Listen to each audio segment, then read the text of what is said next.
താമസിക്കുന്ന വില്ലകൾ. ഈ വില്ലയിലാണ് നമ്മൾ താമസിക്കുന്നത്. നമ്മുടെ വീട്ടിലെങ്ങനെയാണ് നമ്മൾ ജീവിക്കുക അതേപോലത്തെ ഒരു ഫീലാണ് കിട്ടുന്നത്. നമ്മൾ താമസിക്കുന്ന ഹൈ റേഞ്ച് റിസോർട്ട്സിലേക്ക് നമ്മൾ കയറാൻ പോവാണെന്ന് പറഞ്ഞാലേ കയറി കഴിഞ്ഞ് കുളിയൊക്കെ കഴിഞ്ഞിരുന്നാ, പക്ഷെ നിങ്ങൾക്ക് കാണണ്ടേ, അപ്പൊ നമ്മൾ കാണാൻ പോവാണ്.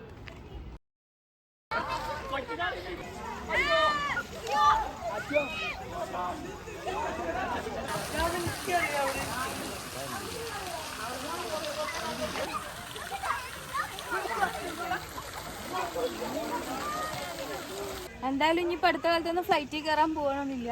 അപ്പം എന്തായാലും നമുക്ക് ഈ ഫ്ലൈറ്റിലൊന്ന് കയറി നോക്കാം. ഫോട്ടോസൊക്കെ ഭയങ്കര അടിപൊളിയായിട്ട് ഇങ്ങനെ നിന്ന് ഫോട്ടോസൊക്കെ എടുക്കാം. ഇങ്ങനെ നിന്ന് ഫോട്ടോസ് എടുക്കാം.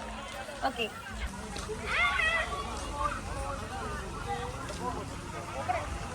നമ്മുടെ വില്ലകളൊക്കെ ഇവിടെ നിന്നാണ് സ്റ്റാർട്ട് ചെയ്യുന്നത്. പക്ഷെ നമ്മൾ താമസിക്കുന്നത് ഏറ്റവും ലാസ്റ്റ് വില്ലയിലാണ്. ഇതാണ് ഹൈ റേഞ്ച് വില്ലാസിന്റെ ഓഫീസ് വരുന്നത്. ഓഫീസ് പോലും ഭയങ്കര എന്തൊരു ഭംഗിയാ കാണാനറിയോ. കലാബോധമുള്ള കലാകാരന്മാരുണ്ടാക്കിയതാണ് ഇതൊക്കെ. ശരിക്കും പറഞ്ഞാലേ ഇവിടെ വരുന്നവരെ മൊത്തം ഭയങ്കരമായിട്ട് ഇവിടെ അങ്ങനെ അട്രാക്ട് ചെയ്യിക്കുന്ന എല്ലാ ഫെസിലിറ്റീസും ഇവർ ചെയ്തു വെച്ചിട്ടുണ്ട്. ഓരോ കാര്യങ്ങളും എന്തൊരു ഭംഗിയിലാണ് എല്ലാം ചെയ്തു വെച്ചിട്ടുള്ളതെന്ന് അറിയോ. ഇതാണ് നമ്മൾ താമസിക്കുന്ന വില്ലകൾ. ഈ വില്ലയിലാണ് നമ്മൾ താമസിക്കുന്നത്. അപ്പുറത്ത് ഏട്ടനും ഫാമിലി എല്ലാവരും. നമ്മൾ മൊത്തം 6 ഫാമിലിയാണ് ഇവിടെ വന്നിട്ടുള്ളത്. നമ്മളൊരു പാക്കേജ്, ടൂർ പാക്കേജ്, PP's ഹോളിഡേയ്സിന്റെ ടൂർ പാക്കേജ് എടുത്തിട്ടാണ് വന്നിട്ടുള്ളത്. നമ്മളിപ്പോൾ ചെലവാക്കിയ ഫണ്ടിനുള്ള എല്ലാ ഫെസിലിറ്റീസും നമുക്ക് കിട്ടുന്നുണ്ട്. ഭയങ്കര ഹാപ്പിയാണ്. പിന്നെന്താ, അടിച്ചു പൊളിക്കുകയാണ് ഇവിടെ. നമുക്ക് കാണാം. നല്ല അടിപൊളി സോഫ സെറ്റ്. എല്ലാവരും ഇതാ റിലാക്സ് ആയിട്ട് ഇരിക്കുന്നുണ്ട്. ഒന്ന് ഹായ് പറഞ്ഞോ. ഹായ്. ഇതാണ് ഞങ്ങളെ കുട്ടിപ്പട്ടാളങ്ങൾ. ഇനി ബാക്കിയുള്ള കുട്ടിപ്പട്ടാളങ്ങളൊക്കെ വേറെ ഉണ്ട്. ആദ്യം നമുക്ക് ഇവിടുത്തെ ഫെസിലിറ്റീസ്, റൂമും കാര്യങ്ങളൊക്കെ ഒന്ന് കാണാം. ആദ്യം തന്നെ നമുക്ക് വരുമ്പോൾ ടുഡേസ് സ്പെഷ്യൽ എന്ന് പറഞ്ഞിട്ട് നമ്മളെ മെനു ഒക്കെ ഇവിടെ റെഡി ആക്കി വെച്ചിട്ടുണ്ട് അവര്. 24-ാം തീയതി മെനു. ഇവിടെ നമ്മൾക്ക് ഇങ്ങനെ കയറിയിട്ട് ഇവിടെ ഫുള്ള് നമ്മളെ വീട്ടിലെങ്ങനെയാണ് നമ്മൾ ജീവിക്കുക അതേപോലത്തെ ഒരു ഫീലാണ് കിട്ടുന്നത്. ഒരു വീടിന്റെ സെയിം അറ്റ്മോസ്ഫിയർ. പിന്നെ ഇവിടെ ഒരു ബാർബിക്യൂ സെറ്റപ്പ് ഒക്കെ ഉണ്ട്. നമ്മൾക്ക് ബാർബിക്യൂ ചെയ്യണമെങ്കിൽ ബാർബിക്യൂ ചെയ്യാം. നമുക്ക് വേണ്ട എല്ലാ സൗകര്യങ്ങളും ഉണ്ട് ഇവിടെ. ഇതാണ് നമ്മൾ താമസിക്കുന്ന റൂം. ഞാൻ, ജിതിയേട്ടൻ, മക്കൾ 4 പേര്. അങ്ങനെ ഒരു ഫാമിലിക്ക് ഒരു റൂമാണ് നമ്മൾ ബുക്ക് ചെയ്തിട്ടുള്ളത്. എല്ലാ ഫാമിലിക്കും ഓരോ റൂം വെച്ചിട്ട് കിട്ടുന്നുണ്ട്. റൂമൊക്കെ നല്ല അടിപൊളി റൂമാണ്. വിത്ത് AC ഉണ്ട് റൂമില്. നല്ല അടിപൊളി കബോർഡുകൾ, നമുക്ക് നമ്മുടെ ഡ്രസ്സുകൾ വയ്ക്കാനും ഒക്കെ എല്ലാം വലിയൊരു കബോർഡ് ഉണ്ട്.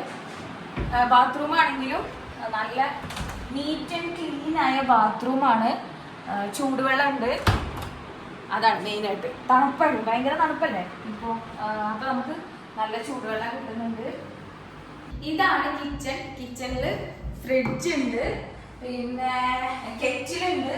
നമുക്ക് ചായ ഉണ്ടാക്കാൻ വേണ്ടിയിട്ട് പാൽപ്പൊടിയും ചായപ്പൊടിയും പഞ്ചസാരയും എല്ലാം ഇവിടെ തന്നിട്ടുണ്ടായിരുന്നു. ഓൾറെഡി നമ്മളെല്ലാവരും വന്ന് കുളിയൊക്കെ കഴിഞ്ഞു. ഒരു ചായയൊക്കെ കുടിച്ചിട്ട് നല്ല ഫ്രഷ് ആയിട്ട് ഇരിക്കുകയാണ്. കിച്ചൺ നല്ല അടിപൊളി ഭംഗിയുള്ള കിച്ചൺ അല്ലേ. ഫുൾ കബോർഡ് വർക്കും എല്ലാം കഴിഞ്ഞിട്ടുണ്ട്. പിന്നെ പുറത്തുനിന്നുള്ള ഫുഡ് ഇവിടെ അലൗഡ് അല്ല. ഇവിടെ തന്നെ ഫുഡ് ഉണ്ട്. ആ ഫുഡാണ് നമ്മൾ കഴിക്കുക. പുറത്തുനിന്നുള്ള യാതൊരുവിധ ഫുഡും അലൗഡ് അല്ല. താഴത്തെ അടുത്ത റൂം ഇതാണ്. ഏട്ടനും ഫാമിലിയാണ് ഇവിടെ താമസിക്കുന്നത്. ഇനി ഇതേപോലെ തന്നെ മുകളിലും ഉണ്ട്. സെയിം തന്നെ, സെയിം പ്ലാനാണ്. അതേപോലെ തന്നെ മുകളിലും ഉണ്ട്. അപ്പൊ ഇനി നമ്മൾക്ക് രാത്രി ചെയ്യാനുള്ളത് എന്താന്ന് വെച്ചാൽ ക്യാമ്പ് ഫയർ ഉണ്ട്.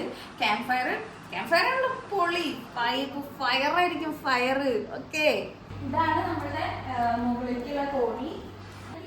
ഇവിടെ മുകളിലൊരു സെറ്റ് ഇരിക്കുന്നുണ്ട്. നമ്മൾ താഴത്തെ പോലെ തന്നെ സെയിം പ്ലാൻ തന്നെയാണ് മുകളിലുള്ള റൂമിലും. AC എല്ലാ സൗകര്യങ്ങളും അതേപോലെ തന്നെ. മുകളിലത്തെ അടുത്ത റൂം ഇതാണ്. മുകളിലും 2 റൂം, താഴെ 2 റൂം. പുറത്തേക്ക് ഒരു ബാൽക്കണി ഉണ്ട്. ബാൽക്കണിയിലും വേണമെങ്കിൽ നമുക്ക് നൈറ്റൊക്കെ ഇതുപോലെ വന്നിട്ട് എല്ലാവർക്കും കൂടിയിട്ട് എൻജോയ് ചെയ്തിരിക്കാനും. അങ്ങനെ നല്ല അടിപൊളി ബാൽക്കണി. ഈ ഒരു സ്പേസിനെ പറ്റിയിട്ടേ ഞാൻ പറയാൻ മറന്നു പോയതാ. നമ്മൾ ക്യാമ്പ് ഫയർ ഉണ്ട്. മിക്കവാറും ക്യാമ്പ് ഫയർ നടക്കുന്നത് ഇവിടെ ആയിരിക്കും എനിക്ക് തോന്നുന്നത്. കംപ്ലീറ്റ് അറിയില്ല. പക്ഷെ നമുക്കൊന്ന് റിലാക്സ് ചെയ്ത് വന്നിരിക്കാൻ വേണ്ടിയിട്ട് നമുക്ക് എല്ലാവർക്കും കൂടിയിട്ട് ഒന്ന് കുറച്ച് ടൈം സ്പെൻഡ് ചെയ്യാനും എല്ലാത്തിനുള്ള ഫെസിലിറ്റീസ് ആണ് ഇവിടെ അവർ വെച്ചിട്ടുള്ളത്. അപ്പം ഇത് തന്നെയാണ് നമ്മുടെ ക്യാമ്പ് ഫയർ സ്പേസ്. ഞങ്ങൾ തകർക്കണം കേട്ടാ. മൂന്നാർ, വാഗമൺ, കമ്പം തേനി ട്രിപ്പ് വരാൻ പ്ലാൻ ഉള്ളവർക്കൊക്കെ സ്റ്റേ ചെയ്യാൻ പറ്റിയ ഒരു അടിപൊളി സ്ഥലം തന്നെയാണ് ഹൈ റേഞ്ച് വിലാസ്. അപ്പോൾ നമ്മുടെ വീഡിയോ ഇഷ്ടപ്പെട്ടാൽ ലൈക്ക് ചെയ്യുക, ഷെയർ ചെയ്യുക, കമൻറ്റ് ചെയ്യുക, ചാനൽ സബ്സ്ക്രൈബ് ചെയ്യാൻ മറക്കണ്ട കേട്ടാ. Okay, by.